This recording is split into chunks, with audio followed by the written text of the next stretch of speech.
வணக்கம் ரவி. அதாவது பணிகளை மேற்கொள்ளாததால் 4 கோடியை வட்டியுடன் தருமாறு இந்திய தொல்லியல் துறையிடம் தஞ்சாவூர் மாநகராட்சி கேட்டு வருகிறது.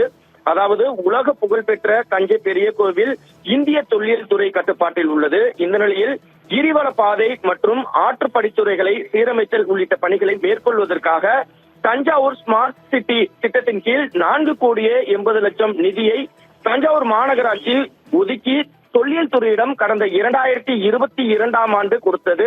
ஆனால் பணம் ஒப்படைத்தும் இதுவரை எந்த பணிகளும் மேற்கொள்ளப்படவில்லை.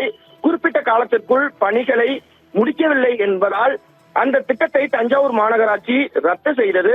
ஆனால் ரத்து செய்து 2 ஆண்டுகள் ஆகியும் ஒதுக்கப்பட்ட நிதியை இந்திய தொல்லியல் துறை மீண்டும் ஒப்படைக்கப்படவில்லை. அதாவது தஞ்சாவூர் மாநகராட்சியிடம் ஒப்படைக்கப்படவில்லை.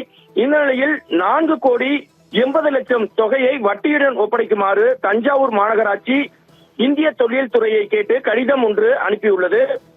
பல்வேறு பணிகளுக்கு நிதி கிடைக்காமல் கிடப்பில் உள்ள நிலையில் இந்திய தொல்லியல் துறைக்கு நிதி ஒதுக்கியும் பணிகள் மேற்கொள்ளாதது தஞ்சாவூர் மக்களிடம் அதிருப்தியையும் ஏற்படுத்தியுள்ளது என்றும் சொல்லலாம் ரவி.